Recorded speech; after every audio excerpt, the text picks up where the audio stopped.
Yeah. This shit easy, bro. Hey, yeah. I just make motherfucking One more time, like that. You know what I'm saying? Hey, yeah. Say I killed her with the mix, they ain't even heard the master. Slid it on the slow, she say, baby, do it faster. Tell them what it is, I ain't no motherfucking rapper. I cover my ears, I ain't trying to hear the chapter. Hey, fucked up my whole flow, I said the shit backwards. Slave to the game, bitch, I just broke the shackles. I been in the field, all play getting tackled. Came up so fast, why I had them folk baffled. Hey, fuck your conversation, see mine, I had to take it. I got tired of waiting, this history in the making. Heard the beat went crazy, leave the booth, I need a CAT scan. Run around them tools on my belt, I feel like Batman. Done sent me the best smoke on the East Coast, so I'm taxed. Hey, 600 in the dispo, hit my line and cost some fresh. They been having press, what's new? That breakdown game of food. These boys just try to be cool, I been doing this shit since school. Say I killed her with the mix, they ain't even heard the master. Slid it on the slow, she say, baby, do it faster.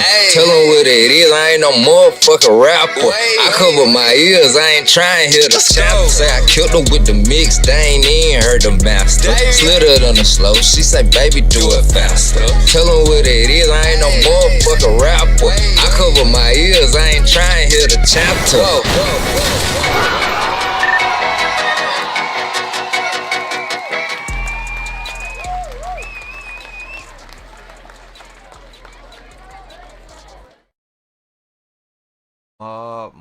Mob with it.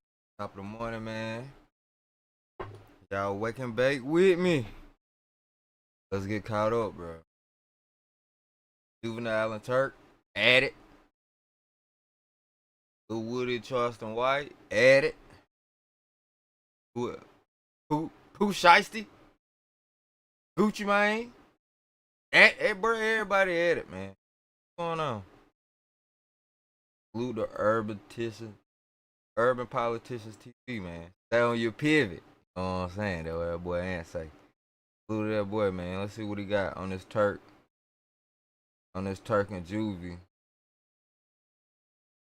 Question, bro. I'll drop a like on this. Straight to it. He put a drop, he dropped it because he know my better. And let me back it up, Nori. He say he took me off the album. I try to get this man on my album, bro.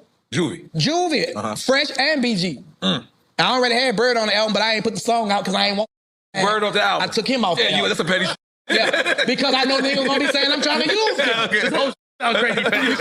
Miss B, what it do? What it do? Please tell me I sound normal today. Let me see. Make sure I sound normal today. Yeah. That's about right. That sound about right. All right, let's get to it. I got a song called All the Money with Birdman. Now, he did the song for me, and I did a song as a favor for favor. I could have put it out, but I don't want to feel like I'm trying to ride their coattail, right? I tell Drew to get on the song, Still on Fire. I'm like, bro, this song is hot. I didn't market, promote it, put money behind it, the video. Man, remix gonna go crazy. We on tour right now. Me, you, and Juve, I know it's gonna be hard trying to get Wayne on him. Everybody cool and Wayne don't do it.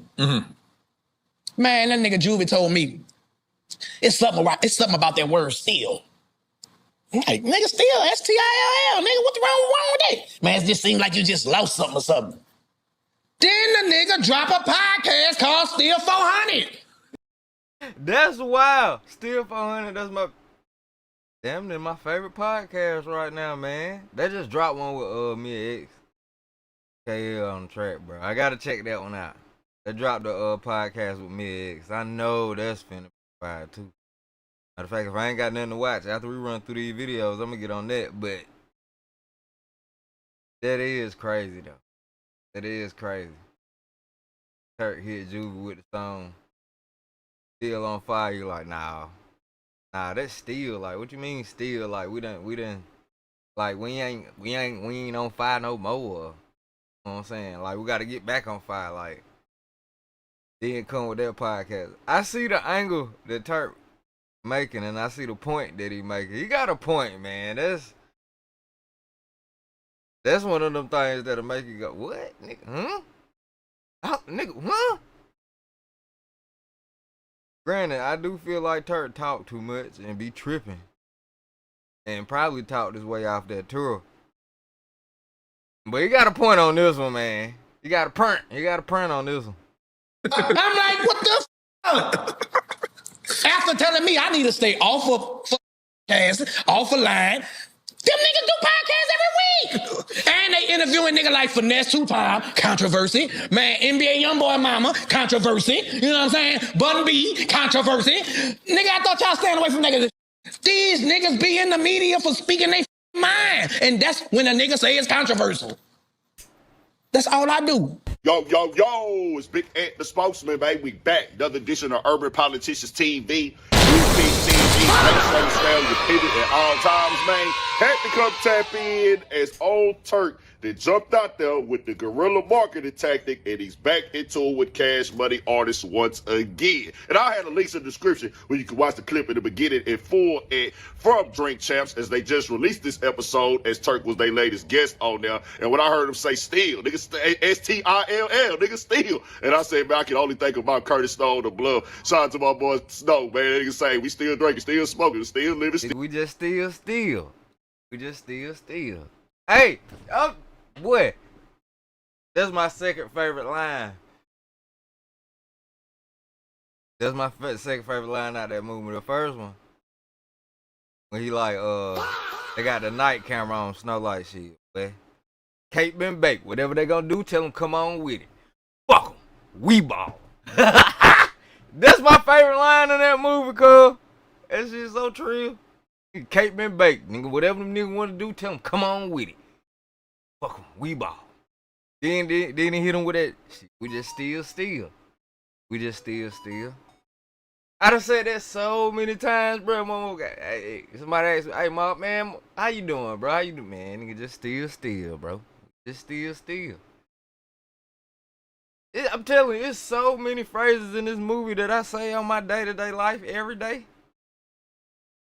Still stay strapped, still take care of kids. We just still. And I said, man, Turk is wild. But with this right here, it's so many levels. Pinky Pig! What did he do? Was a layers to it. As Juvenile caught wind of it and said, nigga, you trash. That's the facts. Name one solo Turk song anybody ever liked. Your album flopped and you got dropped off the label. Tell them why you really left New Orleans. You forgot about your little Juvie Tuesday incident in a bathroom. You a bum and you broke. That's why you cry like a bee. We eating over here. Never bite the hand that feeds you. I fed you for 2 years. I guess the money ran out. Now, I don't know what went down in the bathroom and I don't need to know. But right now you can tell Juvenile is upset about this because he went up there and spoke on their podcast and spoke on what's going on with them. And like I said before, we already had seen Turk jump out there recently when they announced that they were starting the podcast because in the time that they were touring, Turk felt like, Turk was doing the show with Beehive. Shout out to Beehive. They've been doing their thing. They put good episodes and work together. But they was like, bro, you going on the show, you're speaking about us, what we got going on within the circle, and you're talking about things and you're putting it in the internet and it's creating confusion. BG has spoke on that as well. Turk was like, let's compete. Let's see who album gonna sell the most. My album is gonna be better than Lil Wayne's. My album better than BG's. Then he went back and said BG should have had me on the album or whatever. He said something along the realms. Turk is I remember him saying his album better than Juvie's and BG. I don't think he said Wayne, though. Turk been trying to keep Wayne out of it. Been trying his best to keep Wayne out of it. Looking at this stuff is guerrilla marketing. Now, if you remember, when Turk had first came home, he was just telling his story, put a lot of out there. Birdman didn't like a lot of things that he said on Drink Champs, talked about the fake Rolexes and said that they had Geneva watches, which Geneva watches are a brand, but he was just saying, man, we ain't really have Rolexes and things, and Birdman wasn't feeling that. Then him and BG was going back and forth. Him and Juvie was still cool. Manny Fresh and him was cool, and Wayne has been cool with all of them and just keeping it cordial how he do throughout this time. We see what happened at the Versus battle. Turk was not there. But now, I'll say this for Turk. If he really did tell, bro, he don't want to be on the Still on Fire song because of the word still. He doesn't like that. But then you're going to do a podcast, Still 400. I would not be able to tell Turk not to feel a way about that at all. Right. The Still on Fire song that Turk got, I jammed the Joseph album. I did like a couple tracks on there. Me and the guys on Studio 56 podcast, we went through it. We checked it out on one episode. And we said, hey, we like what Turk did on there. But at the same time, everybody is not going to agree with you doing the podcast about them. Now, Manny Fresh and Juvie did kick this podcast off. He felt the way about it because he like, hey, y'all telling me to stay off the internet, but then y'all go do a podcast. I got to say this, though, for Turk. They're interviewing artists. They having guests come on. They're not really putting out their issues, their problems. They're not talking about the financial things that's happening with the lawsuits and saying let's compete with each other as artists and as who gonna sell the most records. And on top of that, bro, I've watched, I want to say, every episode except for the Bun B one. I ain't seen the Bun B one yet. And I ain't heard not one mention of Turk. Nowhere. Like, them boys ain't said one word, a thought, not a nothing. Nobody they ain't think about Turk, man. I done heard them boys talk about damn near everything else except for Turk. They ain't mentioned Turk for good or for bad, to my recollection. So, that's the thing. Put out this personal info. That ain't what they doing. And Turk knows that. They ain't just had on people just to be best. They haven't even had that many guests, but they had like different other people on as well. And when they have them sit down, it don't be them just on there just going like crazy and talking wild and nothing like that. Not saying that Turk does that only, but Turk coming with some controversial stuff. But they not really just on it like that on their podcast. So I will say that in that manner. But yeah, Turk, he gonna go up every single time. I can understand. To be fair, I've yet to see anything controversial on the Still 400 podcast at all. I've seen nothing that you could put in a controversy box. And to be truthful, Turk was just talking on that. He was just talking just to be talking on that one. Instead, if he feel a way about the Still thing, though, the Still, I get that. My boy clean, man. Clean.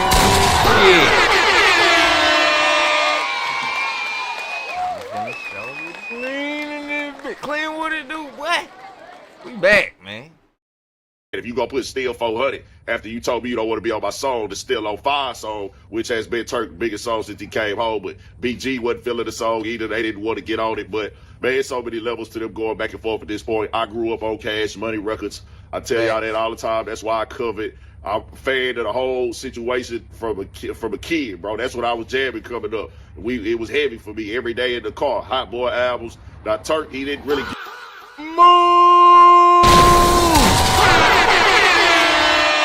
my boy Moose in his thing, man. What's up with it, G? get that shine over there like that at Cash Money. He had some other stuff going on as well in his life at that time, but with him getting to this point now, Turk is entertaining to watch on the podcast. I do enjoy him and B-High together. They are funny, but I do know that at sometimes Turk be having a lot of stuff, like the stuff with the lawsuit. He said they want to cut him out his money. Turk is going to go to his YouTube channel and talk about it. He's going to go to B-High and talk about it. It's like, yeah, Turk, you going to do you. But, hey, if you feel like somebody did you wrong, you feel like they crossed your eye, go ahead and tell your business, man. Put it out there. You know, it is what it is. We'll see what happens from it. But Turk, Juvie, he is not feeling what Turk just said, and he turned up on it. Tell me what y'all think. We got more coming, more videos, all that. 1,000 for shit show. Stay on your Who the Wayne on? Man, salute that boy. For sure, though, like, now I'm with him. I'm definitely with him on the Still thing. If he ain't want to do the Still hot song, but drop the Still 400 podcast, yeah, that's something to stand on right there. But rest of it, man, Turk be running his motherfucking mouth. He know it. Doing. Mm-hmm. Man, that nigga Juvie told me it's something about that word still. I'm like, nigga, still, S-T-I-L-L, nigga, what's wrong with that? Man, it just seemed like you just lost something or something. Then the nigga drop a podcast called Still 400. How impressive would Jonathan make? It's a lot of nigga that got disrespect that's disrespecting. You feel me? Don't say a nigga disrespecting you when a nigga telling the motherfucking facts. You know what I'm talking about? Nigga, tell your facts, nigga. And then if I feel like that ain't factual, I'ma rebut that too. We could do that. This shit ain't no secret. Nigga, it ain't no secret when you calling my motherfucking wife a goofy on Breakfast Club. You feel me? It ain't no secret when you doing a song called Reunion and saying everybody's name but mine, and you going on Drink Champ saying, man, you know, shit, I took him off the song. For what, nigga? But you do what you want, because I can't tell you what to do in your house, but don't reach out to me. Then when you get that record deal, you get what you want, and then try to build a case and make it seem like I'm the reason that I ain't on the album now. Man, stop it, man. Well, see, I'm gonna You say feel this me? though, That's too, the Turk. shit that I don't respect, dog. And a lot of niggas be thinking, homie don't be doing shit, cause what nigga do shit that gonna let you know he doing it? But it always a motherfucker doing something too, they gonna speak on it. And guess what? I don't give a fuck who don't believe it, cause I ain't saying it for you to believe. I'm saying it to make sure my motherfucking mental is straight. You know what I'm saying? And my motherfucking kids know that they dad ain't no sucker. And my motherfucking wife know that I got her back and I'm gonna protect her from any hurt, harm, and danger. You know what I'm saying? That's who it's about. Man, I don't give a fuck about no nigga, cause I'm gonna get me. Bride and survive the streets, the penitentiary, and the industry. This other shit easy, dog. I'm my own boss. I'm a broke bum, nigga, and that's what I'm on. All 2026 on some broke. Building real ownership, keeping everything. Building real ownership, everything. He done turned that shit to an acronym. Turk say he finna trademark this broke bum shit. Juve called him a broke bum. Turk say he finna trademark it. Selling merch and everything. This shit crazy, bro. Bum shit. I don't gotta motherfucking disrespect no nigga or go back and forth and fuss and argue, nigga. I don't do that. I don't react, I respond, nigga. What? Crazy shit about it, I would still to this day tell anybody, Hot Boy is my favorite rap group. It sucked, dog. This sucked, man. They started doing a Hot Boy reunion. I'm like, oh shit. I'm gonna get to see the guys. I'm gonna get to see them.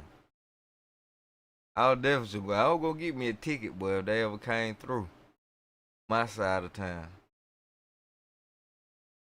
But this shit, I don't, shit, never happen now.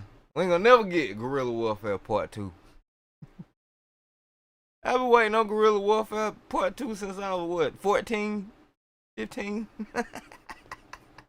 Nigga, we gonna never get Guerrilla Warfare Part 2, boy.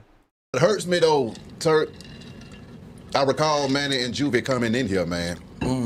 And I felt the love in the room. I recall you telling me about you recording them songs with Juvie. And I saw the love, man, and the excitement in your eye. Where did that go? Man, when a nigga pretending, see, that shit could be one side. You could be lawyer and a nigga not lawyer. Nigga could be pretending because nigga need you for something. And it was told to me by a reliable source. No. I agree 100%. And it could be him fighting an uphill battle, cause they very well could be mistreating and doing Turk wrong to his respect, and that could be his truth. But ain't nobody gonna want to hear it. Like, that's the sad part about it. Nobody wants to hear it, man. Nobody want to hear him going in on Juvenile or BG or nobody from Cash Money. Nobody want to see nobody from Cash Money going at each other. That's the unfortunate part about it for him. Now, for the rest of the guys, I'm pretty sure they cool with keeping shit behind the scenes. Turk ain't gonna keep nothing behind the scenes. Turk ain't gonna keep his motherfucking mouth closed. Especially if you feel he's being wronged in a situation. So in a sense, it's like, I see why he doing it. But looking at the overall bigger picture, I know for a fact nobody's gonna ride with him. Like, ain't nobody gonna ride with him over no other Hot Boy. Nobody gonna take his side in this shit. So that's why it's like, yeah, bruh. You know what I'm saying? Go ahead, hang it up, man, and move forward. Just go ahead, move forward and move gracefully. Cause I literally can't see nobody taking his side in a back and forth with nobody from Cash Money. Motherfucker need you. It went from, if they thought I was a problem or I thought I was messing something up, getting the phone call, look, man, now we gotta straighten up, man. I guess when the motherfucker got what he needed and got what he was able to, get his check or whatever, cause that's how it go. Nah, nigga, you ain't answering your phone. You feel me? You get around these two niggas and now you change. Nigga, how the fuck I'ma change and I'm one man? Why would I change on niggas allegedly? You feel me? Nigga, nah. When you beneficial to a nigga will play a role. Cause that's the problem right there, bro. Y'all already, like, it's too much internal beef. So it's like, what that sound like, him and Juvie talking shit behind Baby back. And then they get around Baby and Juvie switch up on Turk for Baby. But they all need to get in a room together. If they gonna do this business and if they gonna do this hot boy shit, cool. They all need to get in a room together and iron out their problems in their situations. If not, just leave this shit alone. At this point, they're all grown men. I don't think now one of them need each other. They don't need each other, but if they want to do it for the fans and if they want to, you know what I mean, finish off their legacy how it should be, because, bro, the Hot Boys changed the motherfucking game. You know what I'm saying? The Hot Boys was like motherfucking how Allen Iverson changed the NBA. That's how the motherfucking Hot Boys changed hip hop a little bit for the South, especially. So, I mean, if they want to protect the legacy, dog, they gotta hurt his motherfucking self. And them too, they gotta fix that shit. Or just leave it alone and move forward, bro. Cause they ain't doing that but they making it hard to go back and listen to that music, or you're not gonna be able to enjoy the music the same. You know these motherfuckers beefing like hell, or at odds, or not even on the same page. Just fuck up everything we done grew up off of. You know what I'm saying? These niggas they are killing our goddamn childhood. I gotta stop that shit. I mean, I can't speak for everybody else, but I know they are killing my motherfucking childhood every day with this dumbass shit. Niggas used to playing a role. That's all that shit is. It's nothing but a role being played. I don't play no role, nigga. You know what I'm saying? I don't play no role. I'm a starring motherfucking actor, man. You know what I'm saying? I don't play no role, dog. I'm one of the main motherfucking cast. You feel me? And sometimes you gotta disdain the things that, you know, you can't have. Man, fuck that, man. Look, man, y'all can have that respectfully. I ain't about to disrespect y'all because that ain't in my character to do. But I'ma let a nigga know what it is and what it ain't. You feel me? A lot of motherfuckers be expecting me to, man, right, for what, nigga? I don't get nothing permacross. I don't get no permacross like that. When I Alright, Turk, you sitting there telling a lie, cause you a damn sure get over there on your YouTube channel, get on your podcast, get drunk as fuck, and add everybody out. And like, that's the only thing about Turk, bro. He get on that live and he get drunk. He start running his mouth and he be forgetting the shit that he be saying. And to him, it may not be disrespectful, but to the people that he watching that shit, if I'm watching it myself, I'm like, boy, if you don't shut the fuck up, I don't know. That's the part he got to take accountability for, bro. He don't never take accountability for them drunk streams he be running his mouth over there. He act like it never happened, or he act like he ain't said shit. Now, I know them boys hear him. Shit, I hear him. It's pernt. That's the whole pernt right there. talking, I do it calm. I want a nigga to know how serious I am. This ain't no emotional response, homie. You feel me? It's intentional. And that's where I'm at with it, bro. You know what I'm saying? And I'm focused on what I got going on like I was before we started doing that shit. You know what I'm saying? And that's just what it is, man. Like, you know, Jay Prince told me, bro, look, I do a business with a lot of niggas I don't like. You don't got to like me, but respect me because I respect you. We might not agree. Nigga, don't nobody agree. Y'all niggas don't agree to everything. You feel me? But seem like, man, we all gonna be against Turk. Nigga, if all y'all against me, nigga, I'ma stand up, nigga, and watch all you motherfuckers. You see what I'm saying? And that's just what it is, because I was taught to survive, dog. And that's just what it is, man. Like, I come from the same parts where they come from. You know what I'm saying? And I learned from my experiences, bro. When I sat down, I learned a lot. And that's just what I meant, B. I don't even think it's like everybody against Turk. It's literally Turk, the only one that go out there and air the dirty laundry, bro. For it's a lot of shit that motherfuckers would not know or probably wouldn't care about. Still don't care about, even with him saying it, and he just be airing shit out. Turk be forgetting that, like, you know what I'm saying? As soon as he, well, it's probably too late at this point, to be totally honest with you. But I feel like he'll be at peace with himself as soon as he come to terms with, like, you know what I'm saying, bro? You really the only one that's airing out the dirty laundry. Now, granted, they could be some ain't shit ass nigga behind the scenes, but if that's the case, shit, separate yourself and be like, you know what I'm saying? Hey, hot boy. Anytime I'm on live, I'm just, yeah, whatever, salute. But I wouldn't be the one who airing out the dirty laundry.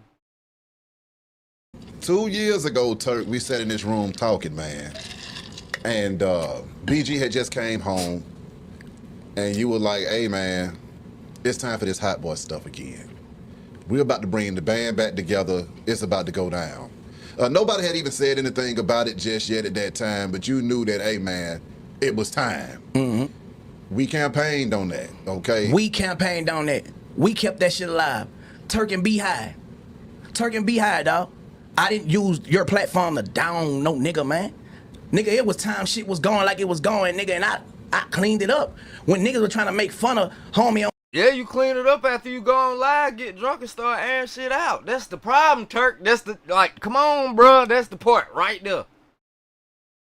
on the stage, going to sleep allegedly. Nigga, I ain't get on this bitch and say, nah, I'm going however they going. You feel me? But don't get on and try to embarrass me. You feel me? Cause I know a whole lot of shit too, dog.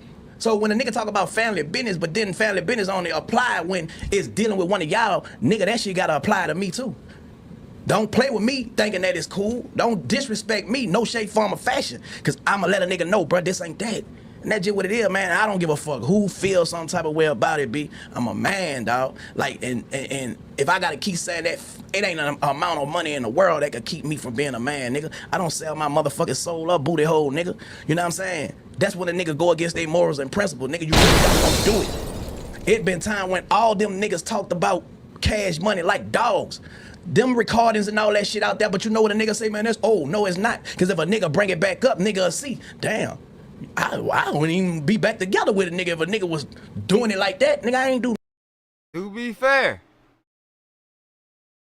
when Juvie did that UPT jump, and he was dissing Cash Money and Baby and Wayne and all them, pretty sure Juvenile was still in his 20s, bro. Like, I'm positive Juvenile was still in his 20s. That man pushing 50 now, G.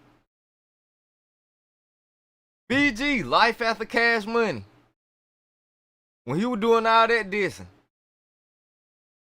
BG had to be in his 20s, bro, before he went to jail.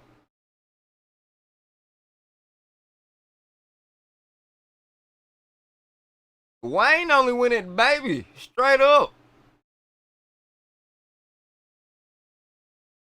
And that was way after the fact. Long time. And I'm assuming after Wayne got situated, shit, I ain't heard him say nothing else about it. Turk literally is the only one you can hop in on that man live on a random Tuesday and he gonna be fine Cash Money to fuck up. The whole roster. Any random Thursday, bro, you tap in on Turk stream, he gonna be on that motherfucker sipping out that ugly ass cup talking Cash Money shit. Every time. But he be sitting here on this motherfucker podcast with B-High act like he don't do shit. That's the thing. Like, that's the only thing that be having me looking at Turk sideways. If he keep the same energy at all times, then it's like, alright, word. But this man flip-flop so much and act like he don't be doing shit. It's repulsive a little bit. Like, it get on my nerves.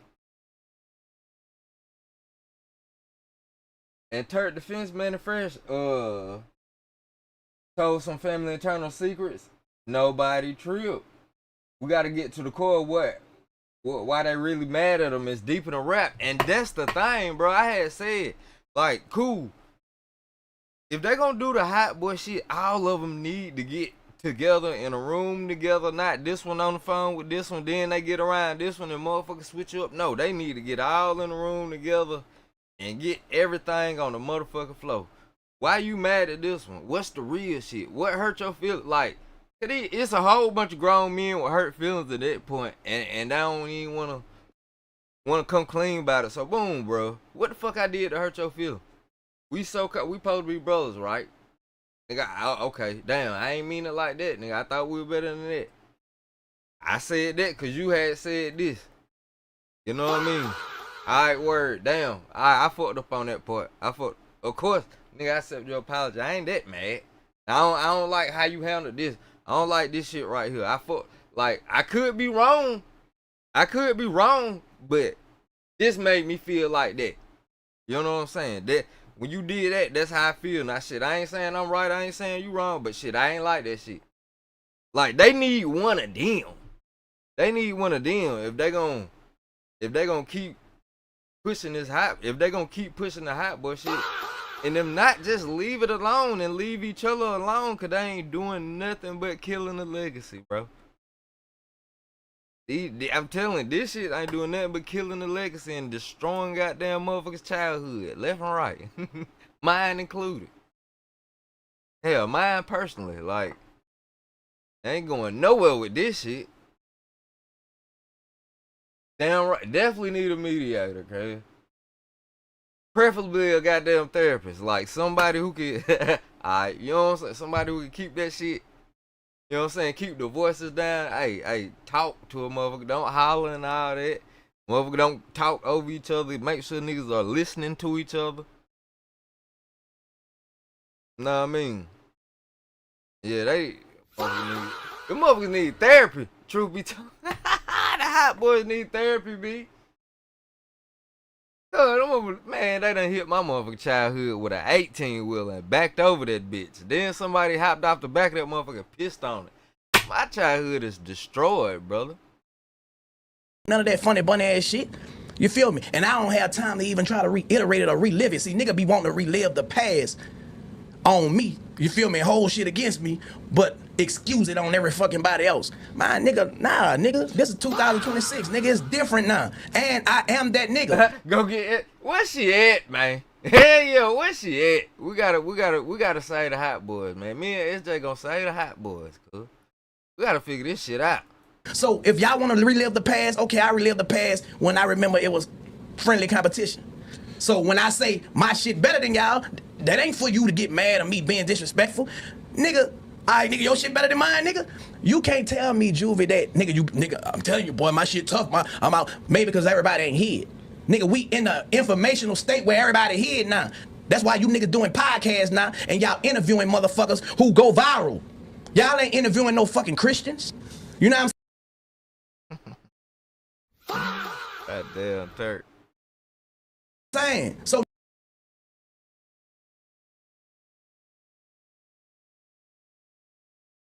And not to speak to Turk defense, but I like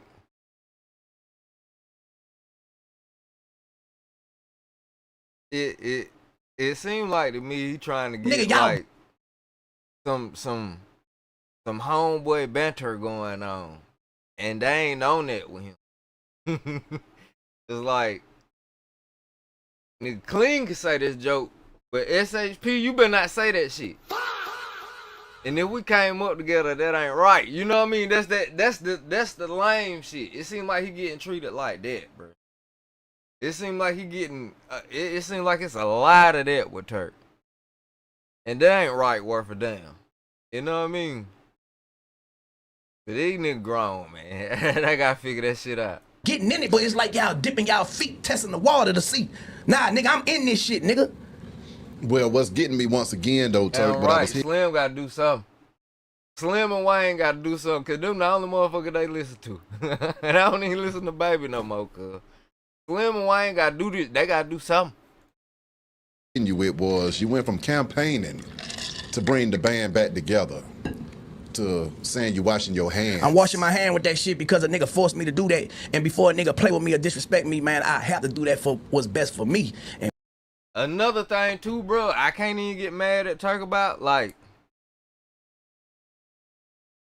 now granted, Turk was talking shit about BG, funky feet, you know what I'm saying? Call him, you know, sneak call him a junkie and not like Turk was going in on BG. But Turk was going in on BG. BG was dead ass wrong when he went on the Breakfast Club talk about that man wife, call that man wife a goofy. He was dead ass wrong about that.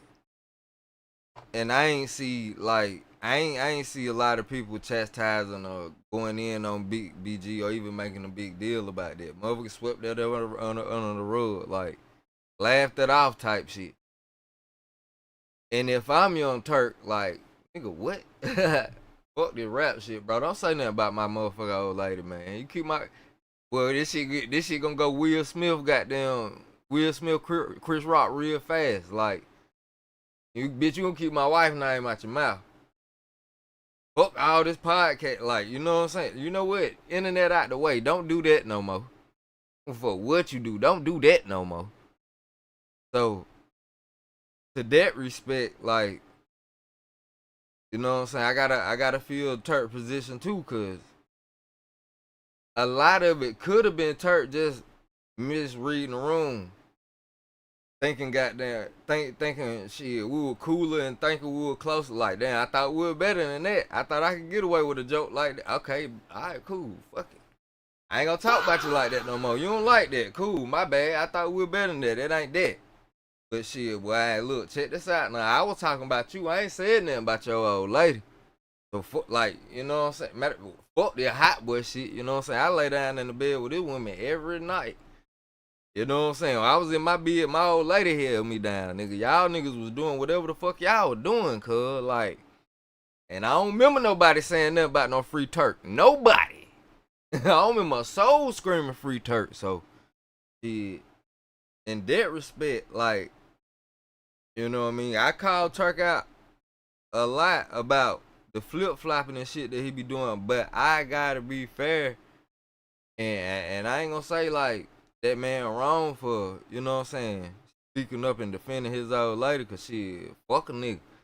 Truth be told, like, they'll do the same for their old ladies, I would hope. Like, I can't do nothing but respect the man for riding for his old lady, cause shit, that's what a man supposed to do at the end of the day, no matter what the situation is. You know what I mean? If I get wrong with a nigga old lady, I can't do nothing but respect the man for like, hey, boy, chill the fuck out. Hey, look, watch out. You know what I'm saying? And then it's on me if I feel like I want to take it there or not. You know what I mean? So, hey. Man, these niggas need therapy, truth be told. These boys need therapy, man. Mind, dog. You know what I'm saying? You know, now if it would have been some niggas that I didn't care for, it's fuck them niggas. We could do whatever with it. But I'd be lying if I said I ain't have no type of, you know what I'm saying, connection with these niggas. I would have been on some fuck them niggas type shit. You feel me? I would have been on that. But I'ma say fuck the whole movement and let niggas do what they do, and I'ma do me. Cause get what? That's what I was doing before them niggas came. I just threw the hot boy shit in because it was an extra bag. Nigga, don't think for 1 second that a nigga ain't getting it. You feel me? And that's what I gotta let these niggas see again. Like, nigga, man, nigga, nothing gonna stop Turk from taking care of his wife, kids, and the motherfucker that come first, dog. It's nothing. Nigga, like when you play with that, I ain't gonna even let a nigga play with that. So that's just what it is, dog. And, you know, I just rather just sometimes you gotta just say, you know what, I'm agree to disagree, man. You know, I feel you niggas wrong. Y'all don't never want to admit you're wrong. So get what? Another motherfucker probably know you're wrong, but they trying to get access to what they think you got. You know what I'm saying? I'ma keep on focusing on what I got and keep on building what I know to build. Cause one thing a nigga can't take from me is that motherfucking ability to think and grow rich, nigga. Cause I realize I control happiness. No nigga control my happiness, B. I'm a different type of nigga, dog. Different. That boy SAP said, some of what he do is for views. He think it's funny, but it's not a joke unless you're brothers and in on it too. You ain't teenagers no more, got your own personal journeys. Grown men don't play like that, man. They don't play like they used to. That's a fact. That's a fact. You know what I'm saying? What Craig told Smoking, nigga, ain't nobody playing but you. Nigga, you the only one playing. You think motherfucker Big Worm playing by this money? Type shit. But what I believe from Turk's point of view, he looking at it like, okay, bro, this is what the internet is. He looking at the CASHAPP, he looking at all these streamers, he like, okay, let me adapt to the internet early. I'm podcasting. I'm just podding. In his mind, I'm just podding. But these niggas like, nigga, you talking too fucking much. What the fuck is you talking about over there? You don't know how to pod. You ain't podding right. No, that ain't how to pod, my nigga. That ain't it. We ain't fucking with that. But in Turk mind, he just podding. That's the only thing that would make sense. to the disconnect in what Turk doing, how they receiving it, and the problems that they're having today. Turk looking at this shit like he just potting, and them niggas like, nah. But now Manny and Juvie are potting, and they ain't doing the shit that Turk doing. But he's looking at it like, I've been doing this however many years. Y'all just now getting on the wave, bro. What the fuck? A whole lot of disconnect. All the way. And they don't make no nigga like me. The rest of these niggas would have been say, man, you know what, I'm gonna be quiet, bro, get that money. Nigga, it come a time, nigga, money not important, nigga. You feel me? My morals and my principles, nigga, my beliefs, nigga. I'd rather a nigga respect me because I respect you first. And we cool, nigga. You feel me? And when I feel like is getting to the point where a nigga gotta react in their emotions saying, man, you're a broke bum, we getting money over here. Man, that shit was lame as a motherfucker to me. I had to catch myself. So the best thing I had to think, how can I turn this into something positive? So to keep from turning it into negative. You feel me? Because I told you it brought me back to, man, them niggas got me kicked. What, that nigga gave a green light for me to get kicked off of too. Boy, all kind of shit mentally run across a nigga head when a nigga feel like a nigga teaming up. Nigga, I go in survival mode, nigga. I don't go in no hoe mode. Put my tail in my ass, nigga. I don't go in that. You feel me? I go to getting paranoid, schizophrenic, all kinds of shit. You know what I'm saying? So before I get like that, let me try to think of something positive to do. And God gave me that idea, and my ideas are my fortunes, man. And you know, me and my wife, we make love, make money, being that's just what it is, bro. I know I seem like I be long-winded, but that let motherfucker know, dog, what I'm saying. I mean what I say. I'm not stuttering. You feel me? I'm very intentional of what I'm saying. And if you don't understand it, then your comprehension just ain't on the level of where you need to, you know, where I'm at. You feel me? I ain't justifying a motherfucking thing because I ain't doing motherfucking nothing but stood up for me, nigga. And I'ma keep doing that. Fuck how a nigga feel about that, because how you feel ain't how fact. They peak in fact, nah. You do gotta shadow complex. And you can tell they all see each other from what they was and what they were. Now this shit with Charleston White and Lil Woody, boy, I'm just not getting hip to it. I'm a little bit late. I'm trying to catch up on everything, man. It's been so much news going on. I ain't been on the tube, bro. I've been having my own little thing going on. You know what I'm saying? Hey, we done went through goddamn depression, beat that motherfucker and bounced back. Like, we back. We good. I'm good now, but man, I had been going through some shit. You know what I'm saying? Back home, my mom Dukes and everything. But everything good, man. Everything good on my end. I just couldn't be on YouTube with a goddamn handful of problems of my own. How the fuck? Y'all know how I do. I been and took this shit out on somebody, boy. But goddamn, I'm straight now. I've missed a whole lot of what's going on the internet, nigga. Since 2026 dropped, boy, it's been rocking. As far as content go, it's been plenty of shit to talk about without me bothering nobody or messing with no other content creator. So, hell yeah, nigga, we gonna start catching up. Effective today, goddamn. And this Charleston White and Lil Woody shit, crazy, bro. I ain't know Lil Woody had a son that passed recently. Like, you know what I'm saying? Hey, rest in peace, man. Prayers up for Woody, cause that gotta be hurtful. That gotta be hurt. And none other than Charleston White is talking shit. So let's see what happens, man. Oh yeah, and I picked Hassan Count video just so we could clown him, cause this nigga, I love clown. Hey man, ain't nothing funnier than Hassan Campbell, bro. This nigga a clown. So I definitely picked his video so we could joke on this nigga and see what the fuck going on at the same time. You know what I mean? Y'all already know the rules. When you come in my house, take off your shoes. I ain't gonna be no sucker though. I'm gonna hit I started to be lame and hit the thumbs down. That's just lame. That you use a nigga video and hit the thumbs down on it. That's fucked up. I'm at least hit the like button for the fuck nigga though. Super violate that like button. It don't cost you nothing to hit that like button. Shall we begin? Shall we begin? Please. In the ground. You must forgot you got a dead baby in the ground. Woody must forgot he got a dead baby in the ground trying to talk noise. Look at the baby. The maggots ain't even ate the baby up yet. The baby still got skin. Woody. And you want to go with me with a dead baby? Man, Lord, I pray I never have to see no shit like that, SHP. No, I ain't even visualize that. I ain't even think of that. Like,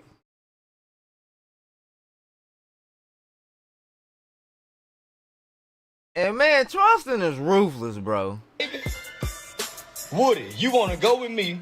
I'm gonna make you crash out. You know what? I'm gonna make you crash out, nigga. I'm finna talk about that dead baby. Now, didn't you just put a baby in a little box, looking like a little shoe box? Oh, no. Woody, didn't you just bury your baby in a Nike shoe box, nigga? You better leave me alone.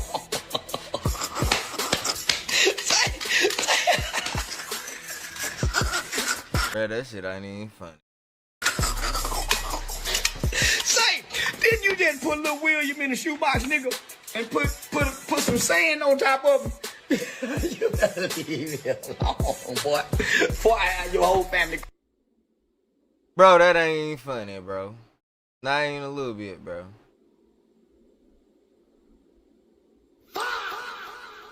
You know, it takes me back when he say, didn't you just put your little baby in a shoebox? It takes me back to the funeral of my grandchild. My daughter lost my first grandson, right? Oh, man. About 45 minutes after he was born, he passed away. And I was just thinking, sitting in that hospital, and then even at the funeral, looking at my grandson, which was a day old, laying in a coffin that looked like damn near a shoebox. Cause I can't even joke on this nigga today, man. I'm sorry to hear that. Damn. I can't even joke on this nigga today, bro. That's tough. That's tough, man. Damn, that's tough. That's how small the baby is. And thinking to myself, like, damn, that's one of the most painful things I've ever seen in my life. And then we got Charleston White, a dude that just went on Say Cheese, right? Because I don't even pay Charleston White his antics. I don't pay it any mind anymore. But when I sat back and I watched him on Say Cheese, and we did a whole live, so I'm not even playing none of that footage. I watched the whole live. Miss Banks, what it do? Hey! How you been?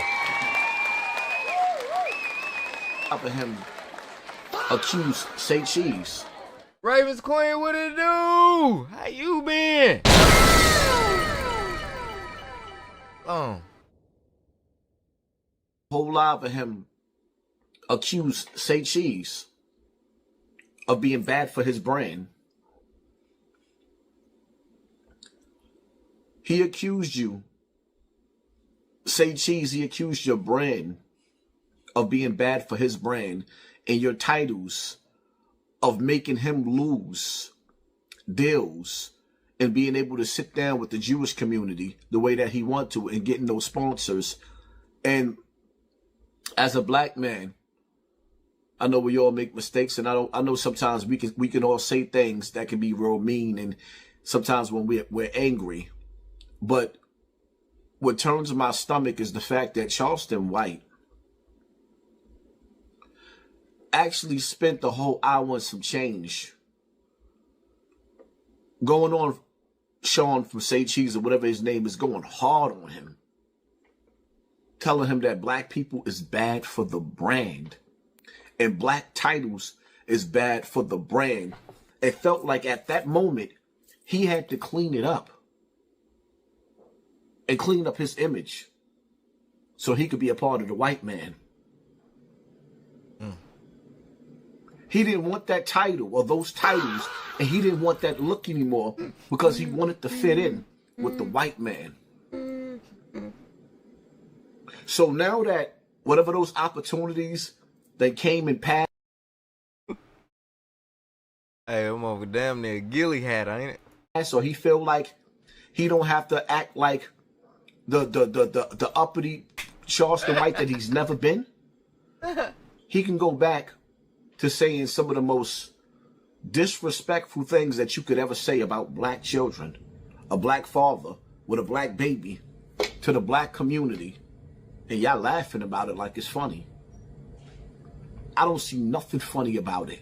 I don't see nothing funny about what he's doing. I don't see nothing funny about the fact that he knows how to carry and conduct himself in the eyes of the colonizer when he wants to be patted on the back and be they.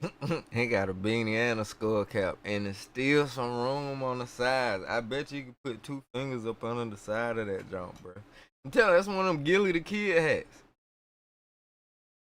That's one of them goddamn big Philly Gilly hats, man. Puppet. But in the face of black people, he's willing to carry on as the most ignorant nigga you've ever seen in your life, and then tell you if you don't like it, he's just in character. If I knew cooperating with the police felt this good, I would have done this a long time ago. Man, ain't no way in the world this nigga right here, dog. Not this nigga.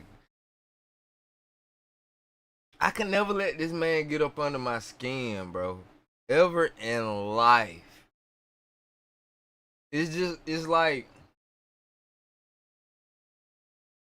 I know with some people who are dead nigga. For all of the people that Charleston White get into it with, I do not know how nobody ever took the time to just destroy this motherfucking Black Slim Jim Tweety Bird looking motherfucker. Like, Charleston could never ever fuck with a baby picture of me. Ever. I wouldn't allow it. Look at this nigga. This could not ever fuck with me. No shape, form, or fashion. I wouldn't care what that man said out of his mouth, bro. He could talk about literally anything. It don't matter. He said it. Look at what's talking, and I'm supposed to take that serious? Ain't no way, shape, form, or fashion, brother. That man could not bother me. Look, that nigga, bitch, you got one eye. Ain't no way in the fuck that nigga could talk about whatever he wanted to up under the sun, regards to whatever I'm related to. I wouldn't give a motherfuck, man. God picked his battle for him. He came out the room fucked up, nigga. You are you are abomination. Ain't no way a whole abomination gonna make me feel no way about nothing. You're not supposed to be here, nigga. You a abomination. You a mistake. Ain't no way in the fuck you made it through this. Like, man, I'm telling you. Let me shut up, cause them niggas, like, what I done figured out about him and his goof ass homeboy Dingleberry, when you get to roasted, them niggas too bad. They'll strike your channel. Oh yeah, ask KB. You get to roasted, them niggas too bad, they will strike your motherfucking ass. And that's another thing I don't like about this motherfucking pickle pit feet face having ass. This man like to talk shit about people all day, but soon as you really get on him, soon as somebody say something funny about him, he'll strike, flag the shit out you. And motherfucker, you ain't even monetized, bitch. You ain't even supposed to be on the internet, period. You supposed to be banned off the motherfucking internet. Man, I'm telling you, bro. That nigga be striking a nerve with me, cuz I don't see how people, like, I don't know. I don't see how motherfuckers just let him do what the fuck he be doing. Give a fuck how loud he is, little bitty man. I can't. That nigga be burning my nerves up sometimes, G. If I would have known. Look at him. Look. No motherfucking way, cuz. That you can come from cooperating. I get in trouble just to cooperate. Are you not entertained? Say Cheese, my advice to you. If I was you, I would never deal with Charleston White ever again for the fact that he just made you look like a fool and you making yourself look like a fool. And see, it comes to a point to where that even a woman, if you got a real woman in your life, if you got a real woman with a backbone, she gonna check you like, yo, what is you doing? What is you doing? That man just told you your whole brand was trash and beneath him, and he's trying to go to higher levels that you ain't willing to elevate, and you're not able to go to. Just saying, what he do? What he do? To say cheese. But then he turns around and he talks about this brother children like that, Woody Child like that. It's the most hurtfulest thing that you can go to. This man is willing to get next to dudes, pretend to be their friends, and then when things don't go the way that he wanted to do, stab them in their back and dare them to do something because he'll go run and call and tell the police. Despicable. It is what it is. Some videos or some topics don't even have to be all the way long and drawn out. We see what we dealing with. A nigga with no integrity. No integrity. And that's why I be sitting up there and I'll be looking like and analyzing some of you black content creators. It's like there's a line that you just don't cross. And this dude is crossing the line every single time. But that's my take on the situation, Say Cheese. My prayers go out to Woody for having to actually listen to that man violate his dead child like that. My prayers go out to that hat. Cause that motherfucker way too motherfucking big. And it need to be on the right person. You know what I'm saying? Salute Hassan. I ain't gonna leave Hassan alone. When the death of your child is something that you never get over. But the fact that y'all let that whole Say Cheese interviews, it said it all for me. It made me look at that man in a different light. He was willing to clean up his whole image just to fit in with the slave master, the colonizer.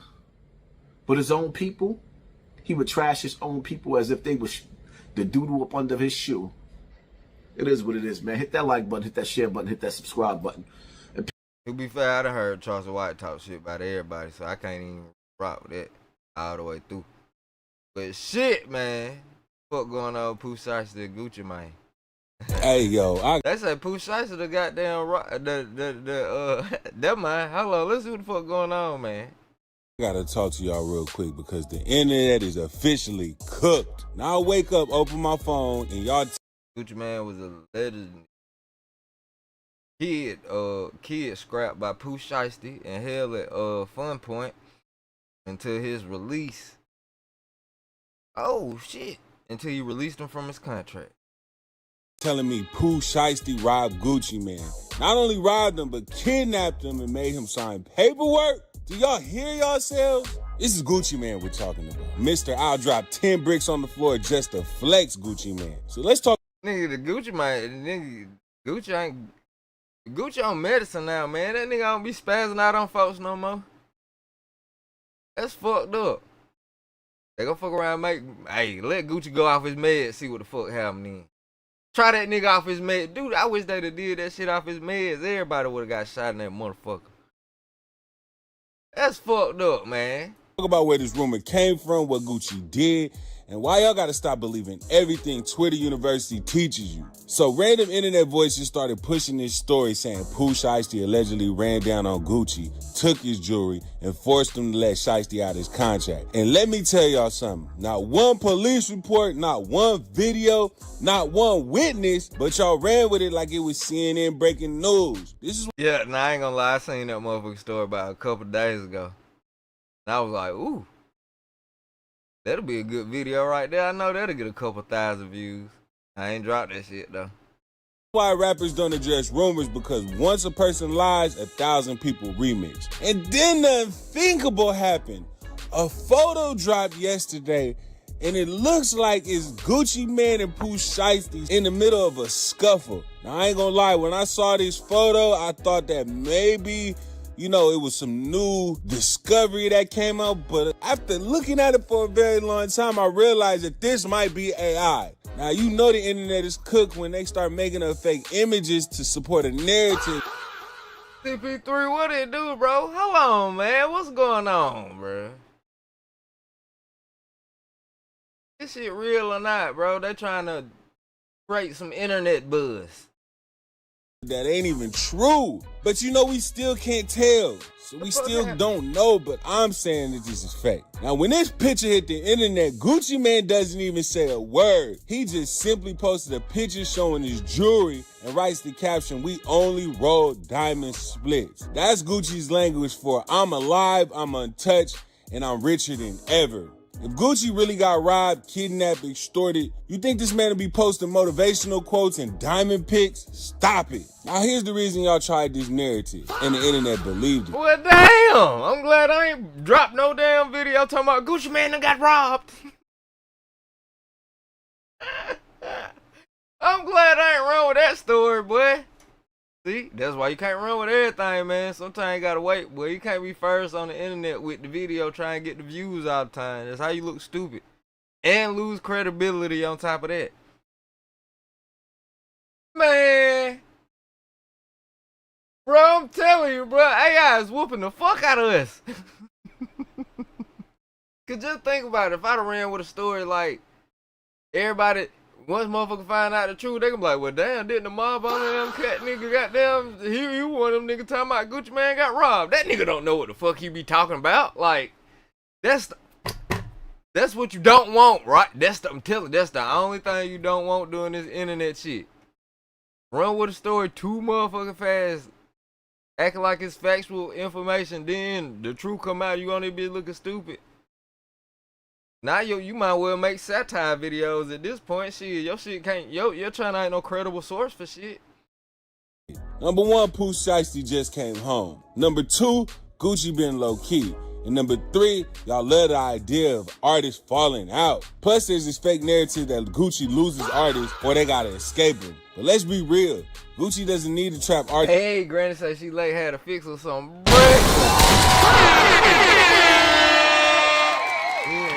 Well, nah, we've been rocking about an hour, but nah, we got a little bit more to go. We still got a little bit more to go. It's in contracts. His label isn't starving and his catalog prints money. This ain't no desperation situation. Now let's rewind. Gucci Mane signed Pooh Shiesty when nobody else had him mainstream. Put him on records, put him on tours, put him on different playlists. Back in Blood goes crazy, and Shiesty becomes one of the hottest rappers out. Then Shiesty goes to prison. And what does Gucci do? He doesn't disown him. He doesn't sneak dicks him. He keeps the music moving. That's not beef behavior. That's boss behavior. Now, Shiesty recently comes home, and Gucci literally confirms Pooh Shiesty is still 10-7-10. So why would a man rob his boss to leave a label he signed to and supported by? Make it make sense. This isn't a movie. This isn't Paid in Full 2. Y'all love talking about the 10-17 curse. But let me tell you the truth. Gucci trimmed his roster because he wanted quality, not chaos. He kept Pooh Shiesty. He kept Fujiano. That tells you everything. You don't keep artists you're scared of. You don't support artists you beefing with. Now, the streets have definitely been talking about all of this, and it's getting real, I don't know, 6-7. A lot of people saying that Tasha K was the one who started all of this hype and talking about this and that. Because the other day when she posted to her Twitter, she wrote something real crazy. She said, yeah. Damn, Tasha K. Yes, allegedly Gucci Mane was kidnapped by Pooh Shiesty and held at gunpoint until he signed a contract releasing him from his Death Row 2.0 situation. A very strong source connected to the situation called me and filled me in. There was no confirmed robbery, just an alleged contract release so Pooh Shiesty could freely sign the Yo Gotti. On Monday, I dropped the rest of the deets. This is allegedly the real reason Pooh was arrested, and they're allegedly trying to cover it up. If what is being told is true, everything is alleged. Even my name is alleged. See y'all Monday. So when she said that, a lot of people was just like, oh, she must really know what she's talking about. But then a lot of people really don't believe her because she's getting sued by Cardi B. Then another article came out and basically saying Pooh Shiesty allegedly invited Gucci Mane to the studio, not to really rob him, but to forcibly make him sign out of his deal for 10-17. And they saying that was the only reason he was arrested recently. And his team tried to cover it up. If you know, a few weeks ago, there was news that broke out that Pooh Shiesty was arrested again. However, blogs later clarified that Pooh Shiesty's... Oh, yo, like he going to jail? Yeah. He's going back. When you get off stream, call me. Don't say that, bro. Yeah. Don't say that. Hey.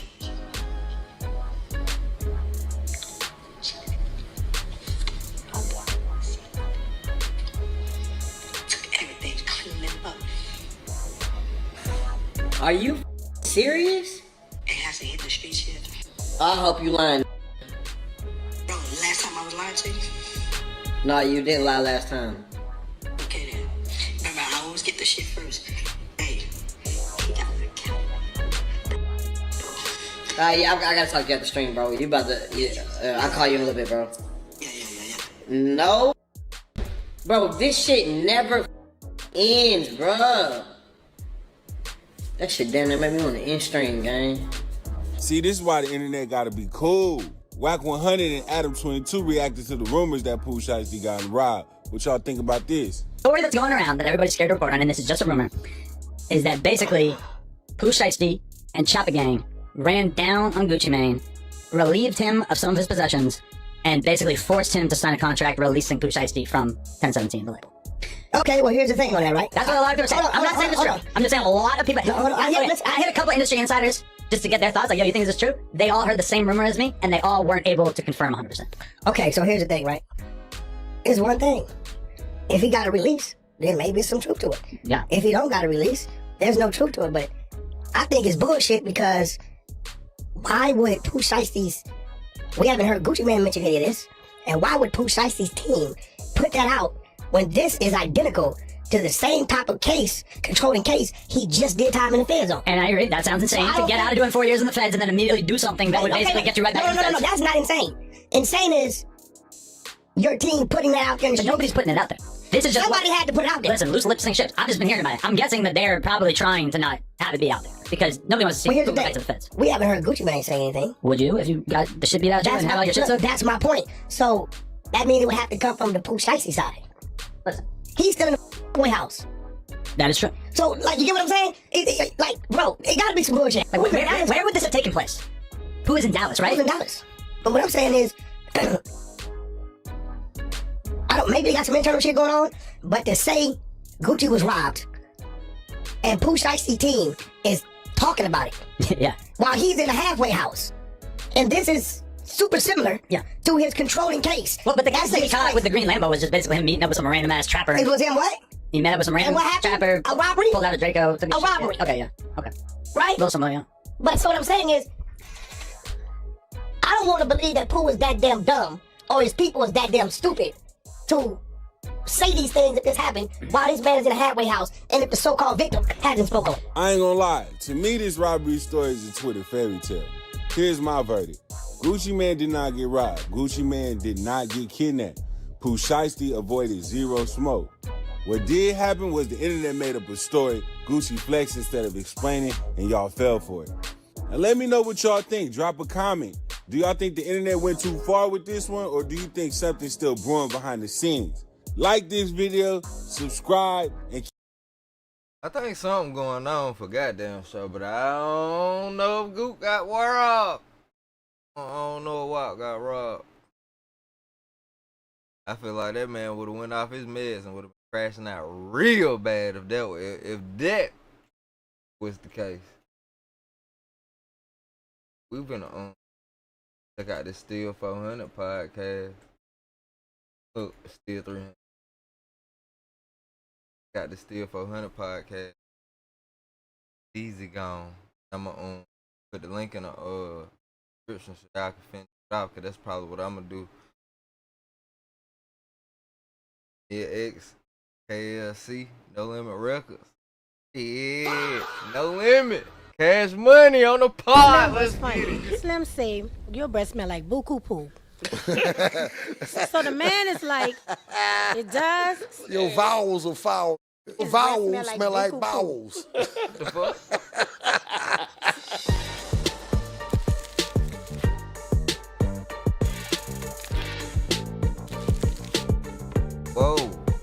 Whoa. So look. What you want to start this? You got a doctorate now. We saw you on TV. We saw you all over social media. Dr. Mia X, let's go. For us to call you Dr. Mia. Yeah, we supposed to be like Dr. Mia.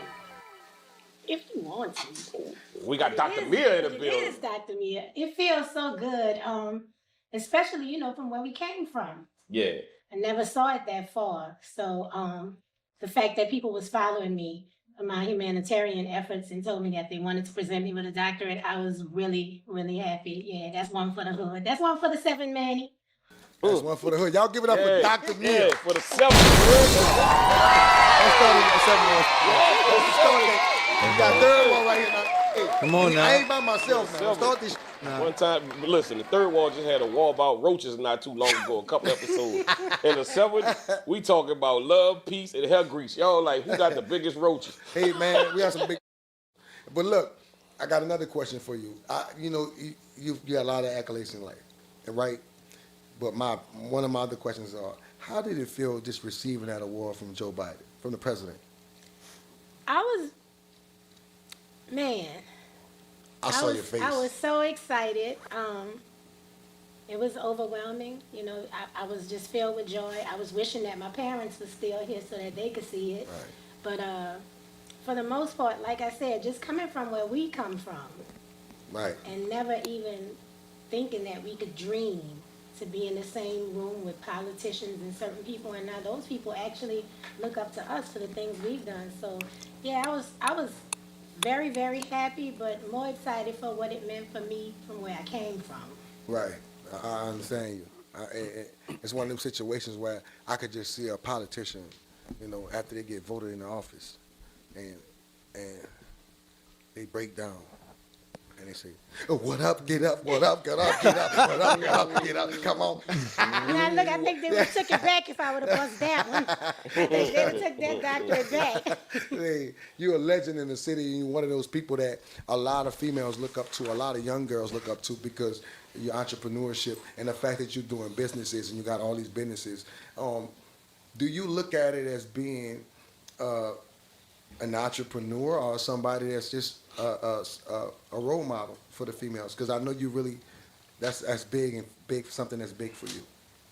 You know, I just look at it as being a lady from the 7 World with a lot of hustles. Nah, bits and pieces of it. They played parts of it through a video I watched earlier. And I seen Turk video on Drink Champs. And I ain't gonna lie, Turk said the same thing about 2 hours straight, didn't he? Like, I got the whole gist of it in the first 15 minutes. Then he just kept drinking and saying the same thing over. The different part of it was the quick time with Slime, but I got, like, alright, Juve made a funny move with them having this Still 400 podcast, but turning down Turk. Still a hot song, like, I'm with him on that. And I'm with him with BG being dead ass wrong with calling his wife Goofy. You shouldn't have did that shit. That was wrong. But hell, for the most part, ain't too much change about Turk. Turk still talking too motherfucking much. Truth be told. That's how I feel about the Drink Chap junk. But yeah, he came out the hole making this parent. And shit, I can't take away from Turk. He definitely made strong and clear points on that junk that I can't argue with him on. But for the most part, all in all, I feel like it got to where it is with them and the whole with Turk going on his YouTube channel, getting drunk, and talking too motherfucking much. And he don't never, and he always act like he didn't do that part. Like, he act like that shit don't happen. So, that's the whole shit with that. And I've been watching the Still 400 podcast. They don't mention Turk. I bet they not finna bring up Turk once on this whole shit. I'm watching to see if Turk name come up, and I'm pretty sure it's not. You got to keep a lot of hustles. You have to keep multiple streams of income. And I come from a family. And right now, I'm kind of fascinated with all this shit that Mia X doing. This pretty cool. I ain't know she done got a doctorate degree and motherfucking presidential No, whatever. She got a lot going on, bro. It's pretty dope. Family of cooks, and so I mean, seasoning. The girl got her own seasoning.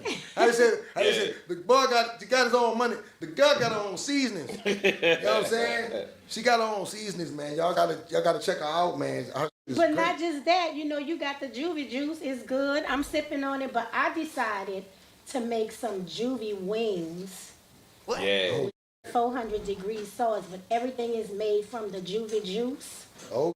No. And I got a sirloin burger and a chicken burger coming out, the Bout It burger. So I made some sliders for y'all to taste. But you definitely got to get up on them juvie juice wings, because I did that just for you. Man, I need to. Where my wings at, dog? Wait, hold up. Nigga, hey, what? Hey, what it, nigga, the 400 degrees wings, nigga? What?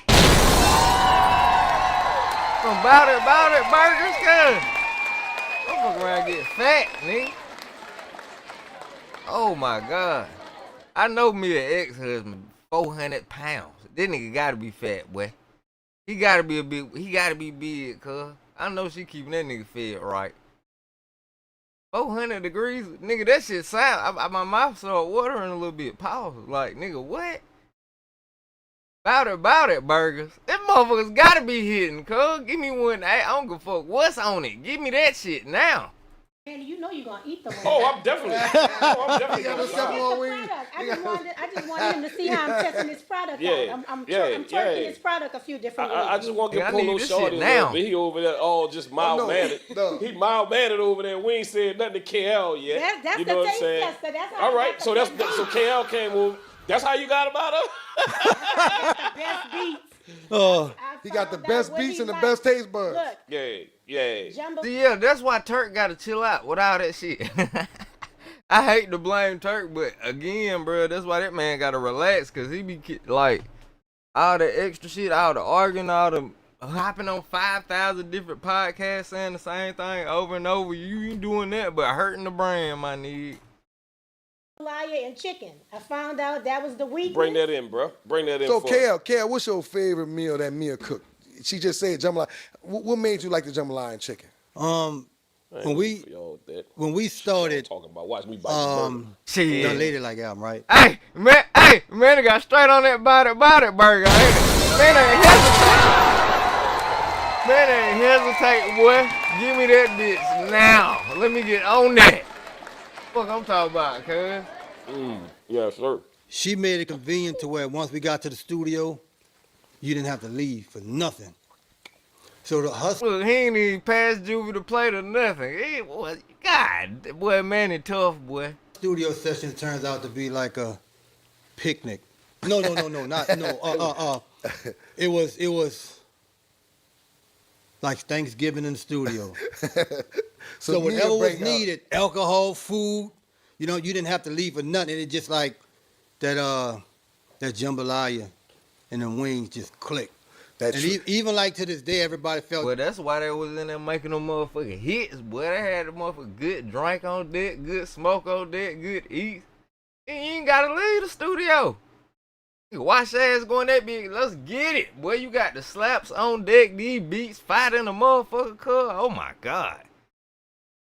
And that sound like heaven to me. Like, I love music too, cuz.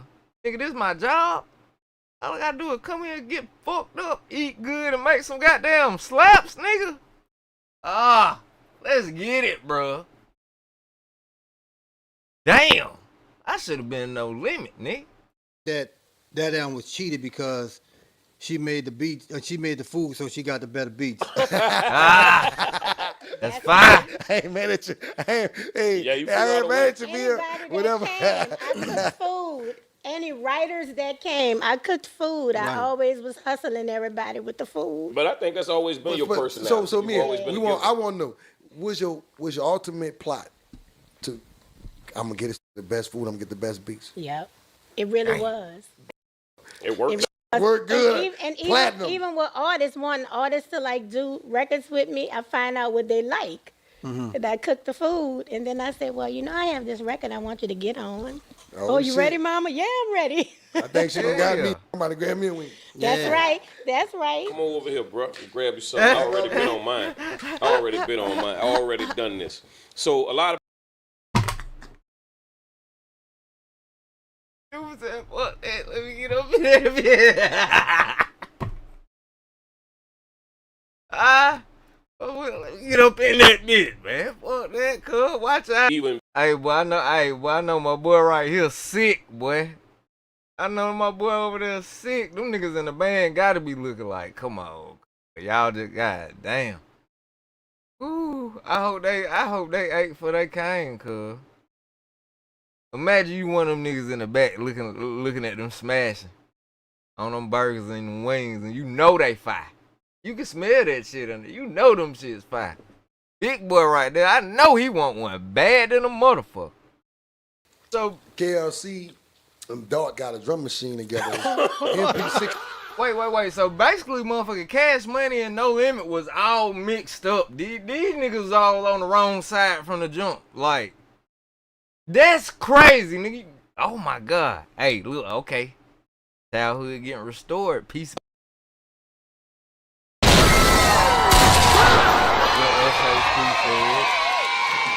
What SHP said. Artist label mates was locked in. That shit was Baby and P. Cuz. Hey, you don't leave an 808 behind, bro. Nobody. Right. If you know anything about KLC, he probably got like 3 TR. Matter of fact, one of me and Birdman last songs on our album, we remixed 2 Short songs. And the only person I knew personally, I knew he had a TR-808. Yeah. So I called him, I said, bro, you gotta do these drums over. I said, bro, I know Short. Short gonna be on my, don't sound like the original. And you did it, as soon as Short saw me, the first thing he say like, bro, I like what y'all did. Yeah, bro. You put that pop. Because it's like, KL got the real 808. I mean, that studio, I said, oh, I knew where to get the drums from. They said, where you gonna get the, I said, let's finish the song. I knew where to get the drums from. Bro, I don't know what it is about you with drum machines, but you gotta let us know. Why do you collect these drum machines and make them your archives? Because you got so much equipment, bro.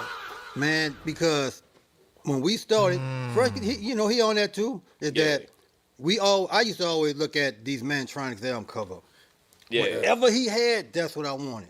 Yeah, I was a Mantronics fan too. Whatever he had on them album covers, on his cover, we went bought it. We hustled up and that's bought it. all we wanted. Was like, let me let y'all know what Mantronics was. Mantronics was like a group back in the days that's like specified on drums and beats and the production and shit. And they was like, a lot of the producers followed them because they beats was amazing.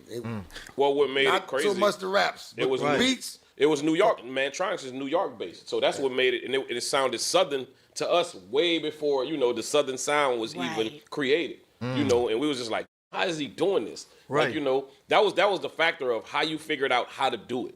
Like, what I'm saying? And to go home and practice something, I don't know, 2-3 weeks to be like, I got to figure out how he did this. It was another cat from the South that nobody give credit to that was crazy with the beats. That I think he got lost in the sauce a little bit. Remember Magic Mike? What? Yeah. That dude, I used to listen to them beats, some of them beats he had. Man. Yeah. Why nobody ain't rapping on this? Like, what the, like. Who else you listen to, bro? Who you would say from wherever that was like, Man, when I came up, it was all about 4 producers. Mantronics, Larry Smith, Herbie Lovebug, Howard T, and Molly Mall. Yeah. That's fine. Yeah. That was it. But to break it down, Larry Smith is the sound of Houdini, like One Love, That's like tough. you know what I'm Yeah, saying. man. You Run know, DMC first 2 albums. Yeah, Run DMC, like you know what I'm saying, and this list goes on and on. Like this dude did so many dope songs. Right. Herbie Lovebug, Salt and Pepper, Dana Dane, like it goes on and on. Like some of the stuff that he did, and we was big on to read the album to see who did it. Who did it? Yeah. Yeah. Right. Who But see, did the it? thing Who about wrote it, this here it? too, is that's why when I really found out the difference between, I never forget, we was working on Mystical album, and when Jive took over when he left No Limit, right? Even though I've been knowing it. But when you look at the album covers back then, Mantronics and Larry Smith, they produced the record, they mixed the record, they engineered the record. So we thought all of that, as a producer, that was part of it. Like you had to do that. You had to do all of that. So we learned that. So when it gets down to the Mystical record, when I was doing all of that, I never forget, Toy Green was his A&R. And she was like, well, Kel, who mixed his album? I'm like, I did. Well, who engineered it? I'm like, I did. And she was like, well, who also did all the tracking and all that? I'm like, I did. So you did all of that? I'm like, yeah. So, man, you ain't blew a speaker in a long time. I got a couple raw songs I don't play because they will blow speakers, but mix and master song, nah, it's been a minute, boy. Shit, we got to pay you 3 more checks. Get your money. Something we never got. Right. We just thought that was part of the pot. Right. So my whole thing, I thought that as a producer, all of that was in the cost of the budget of making a beat. Yeah, we were supposed to do that. If the hook wasn't right, we wrote another hook. Right. We're going to help you out. Like, bro, you know what I'm saying? Like, you know what? We need to move on. Let's write another hook because your hook ain't right. So, you know what I'm saying? So Mia, we got to give you your flowers. But I done heard a lot of things going on since we did it, since we did the verses. And me personally, I gave you your flowers too. I say I feel like Mia won the verses. Yeah, I think she did her fucking thing. That's my big sister. Did her fucking thing at the verses, right? And Nas also shouted you out on his new album. How do you feel about that? You know, Nas is such a great MC. So I was like, thank you, Nas. Thank you. Sometimes, you know, I feel like people don't, like they don't remember me. Right. And one of the reasons I think is because I was with all the boys. And the boys, you know, each had these stellar albums. And sometimes I felt like I got lost in the shuffle. So nowadays, I see a lot of people, they waking up and they remembering. That's right. They listening to a lot of my old records. So I'm excited about that. But yeah, I was bucked up. I'm like, wait a minute. Wait, did he say me? Hold up. I was excited. That was pretty cool, you know. Man, if you talking female hip hop and Mia X name don't come up, I don't even respect the conversation. True, so you gotta mention her at least. If you talking female hip hop, that's on my bucket list. I need a shot. Nas, you ain't never give me a shout out on that. My partner is. No, he used your line in one of his songs. Yeah, he my bro. He my bro, Yeah. man. He got a lot of love and that. And he knew we have our personal conversations all the time. So I have a question for you, Juvie. Go ahead. First time meeting Slim when because I heard that you were the one that put him on to start rapping. Okay, so look, I did. I probably was the first person because I bought him the tea. We was talking about tea. I bought him the tea. So Lil Scream. That's what we call him. We used to call him Lil Scream. Right. He used to always like be a clown, like you know, I was clowning, bro, like joking all the time. And he used to come around there all the time. He'll have a couple lines he'd put together. I listen to him. I say, bro, that's nice. Like nigga, you need to like do a whole song. Just do a whole song and let's see how that sounds. Just come back and he came back and he had the Magnolia Soldier and he had the. You know how that happened though, right? We was DJing in a circle. And now you live right there. Right. Yeah. And we was on like the second floor. tip, right. By So KL. that's where we set up. I'll never forget. He came up there. Right there. KC. Really? On the second floor. Wait, he talking So about. that's where we was set up at. And so he came up there and he was like, man, I'm gonna get on the mic. So I'm like, all right. So I gave him the mic. He grabbed the mic and he squatted all the way down so nobody could see him. So I'm spinning the record, Sugar Man, of course. Super and he shy. going in, and everybody just jamming. So I grabbed him and pulled him up. I'm like, man, that's Slim. Yeah. So me and him talking, I said, man, look, come on the Parkway, and we're going to start making real records.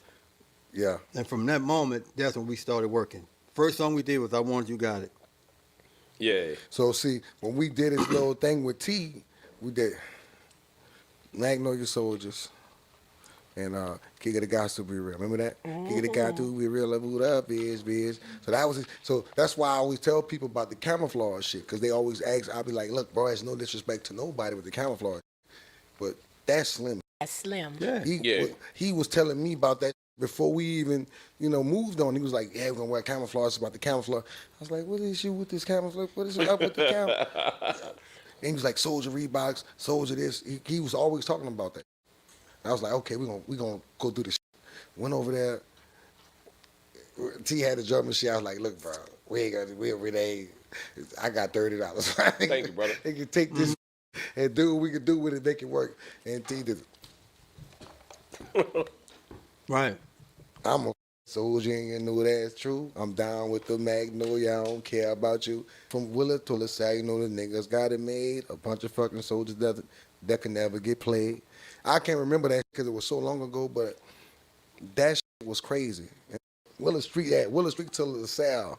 That's how they said it. But Slim was one of them cats that was so much from the hood, and everybody was at his same age bracket. When he started singing them songs, everybody followed him. Right. Then the fact that he was street in the hood and really on the shit he was saying intensified it. Right. In and out of jail, man. And that's the part I used to always talk to him about. He's like, I'm like, bro, you can't do both. He's like, nah, man, Slim. Yeah, man. Slim was different. I'm in the basement working. He'll come up and come on, Funky B, man. This playing with me. I gotta do this song, bro. Come on. Yeah. Like, I need you to rap. Leave the streets alone. Man, Slim will run with y'all, dude, and just lay it down. But look, let me tell you this, though. I'm telling you, I know this is my fam. Look, see, Slim ain't play. as bad as, everybody talk about all the stuff Slim did, me and Slim had our own personal book club. So I read this book called Makes Me Wanna Holler. He read Monster. And he told me that this old head, when he was locked up, started putting him on books to calm his nerves down. Yeah. So we used to trade books and talk about books. Like that was my whole vibe with him at No Limit. We was on books. We talked about books all the time, and Slim was so much smarter than people thought. Yeah, and he wasn't to be played with, but he was also such a comedian. We was on a plane. We sit next to this man. Them be the ones. The man talking to Slim, and Slim doing him like this. So finally, Slim say, dog, your breath smell like buku poo. So the man, buku poo. Buku poo. So the man is like, it does. He give the man a gum. And he was so serious. He was trying to listen to the man. Because you're talking to people on the plane, and he just was like. Say, your breath smell like buku poo. I thought that was so funny. You swallow a lot of butt cheeks. Man, something. But he was funny and like you I said. On French. See what you opened up with this. Your vowels are foul. Can I boy, your mouth stink like a mother. Can I buy a consonant? He sure did though. He told that man your vowels smell like bowels. Slim was funny. So we all first generation of Bounce, right? Yeah, yes, and sir. You look at the transition from when Bounce started, it was really street dudes that wanted to rap, but really couldn't rap, so they chant out some street shit. And you look at the transition from when it went from there to now bouncing, twerking, or whatever they call it. You know what we call it. Yeah. So, and Fresh, outside of Trigger Man's and Brown Beat,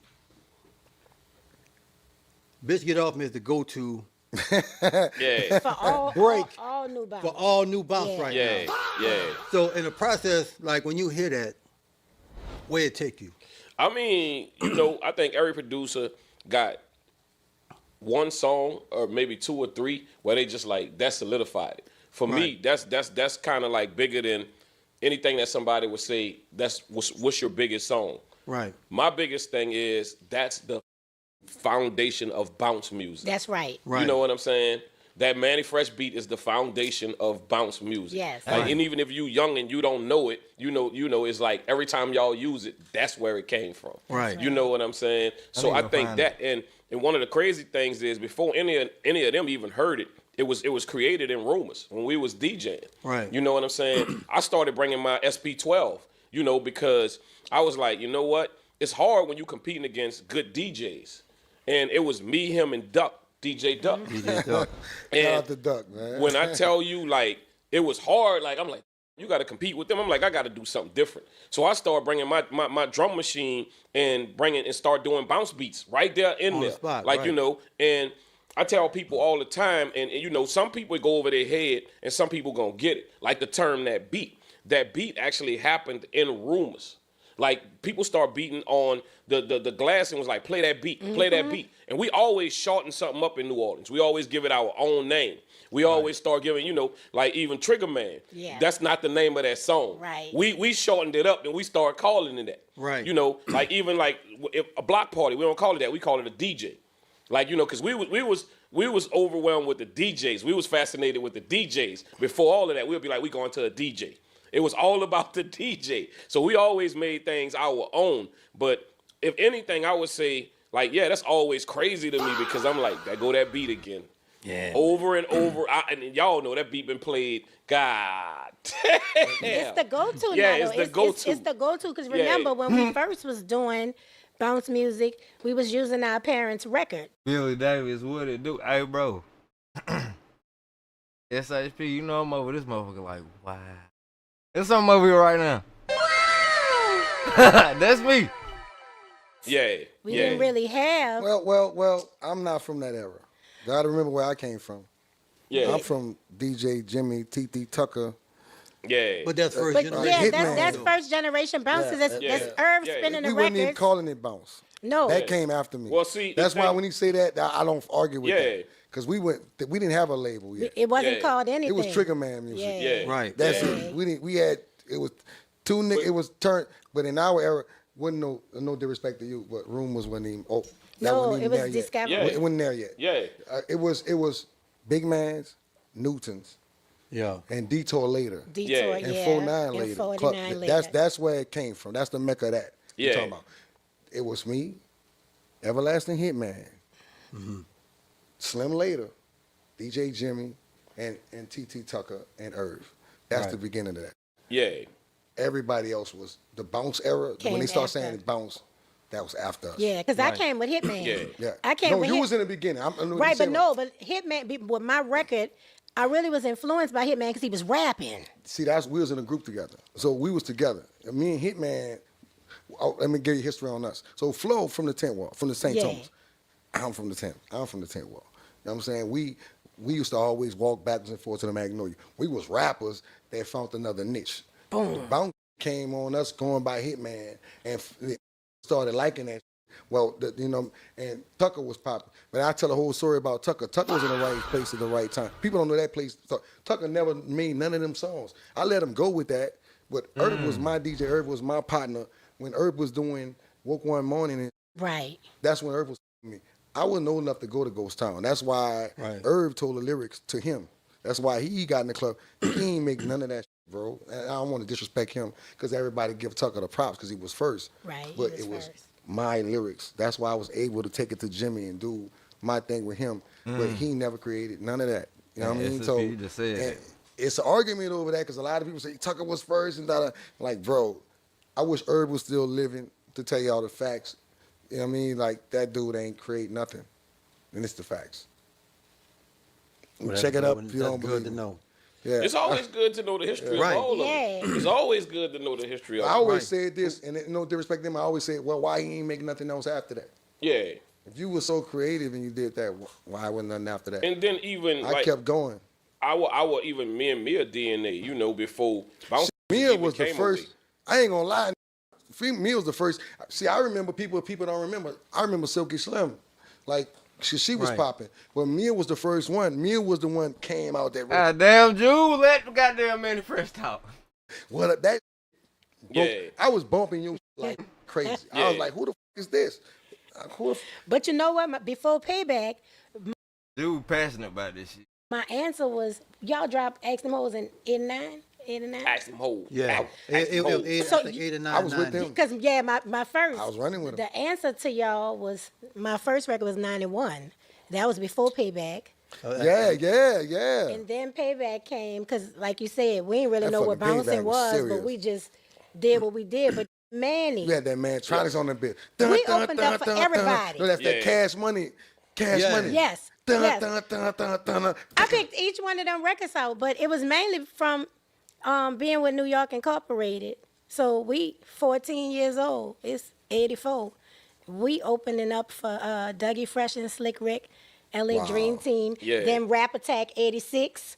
That was the big one. That was the one my mama came get me out the municipal auditorium. Lord.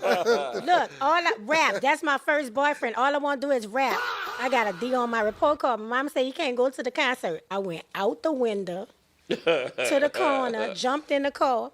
Now, my parents had dreads in the 70s before dreads was popular. Oh, because, damn. yeah, Yeah, right, you know, right. my mom and them, they were in a People desire wearing fixing dreads like that in the breakfast. Yeah, my mom was a Panther. So my mom, she used to tie her hair up all the time because nobody's parents had dreadlocks.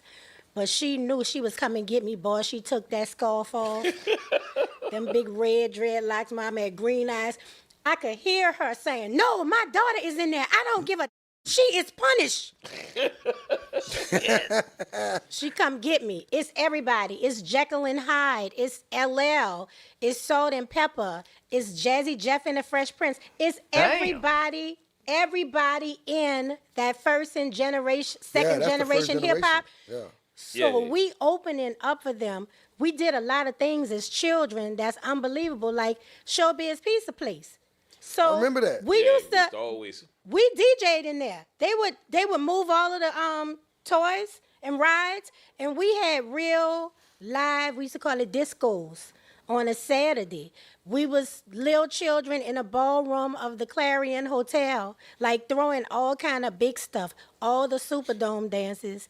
We did a lot of stuff. People don't realize how rich New Orleans hip-hop is from the early 80s and all the different DJ crews that we had. Yeah. It was a lot. And Manny, he would be on the keyboard, the turntable. The stuff was on the top bunk in his room. He DJing on the ladder. He playing keyboard. He would bring the keyboard when we did live stuff, going off instrumentals, just being children. I don't think you realize like how dope you really are and how before your time you are. And you just be so humble with it, even when people piss you off, because I learned how to get mad like you. WAP said somebody messed over him and you told WAP, that's all it took for you to get rid of him. So see, when people do me stuff, I be like, oh, well, that's all it took? For sure. Yeah, I take a page out your book, but you got to get your Rest in flowers. peace, WAP, man. Yes, sir. Rest in Yes, peace, sir. WAP. Yes, sir. You got to get them flowers just for being a young guy that was so into it. Like you stayed, we over 40 years in loving this, and you still. I didn't even realize how many people came through my room when when Mac was like, dude, you know how many people was in your room all the time? Like that's just all walks of life, growing up from drug dealers to music dudes to lawyers to you know what I'm saying. A lot of drug dealers. Everybody, you know, niggas out the all them was project. your I know, friends. All them was your I know friends. personally, niggas. You had good and bad friends. You know what I'm saying? So Mia, you spoke of your mama being a Black Panther. What was that like being raised by a Black Panther? You know, so it wasn't. We got teased a lot. I talked to Seth. Halfway, bang, bang, bang. So I'm gonna put it in the community feed if y'all wanna watch the rest. Right where we leaving off at. That. Cause I gotta get on the planks, G. Here you go. It'll be on my community feed. And I'm gonna tap in with y'all later, man. I appreciate y'all rocking out with me, waking and baking with me this morning.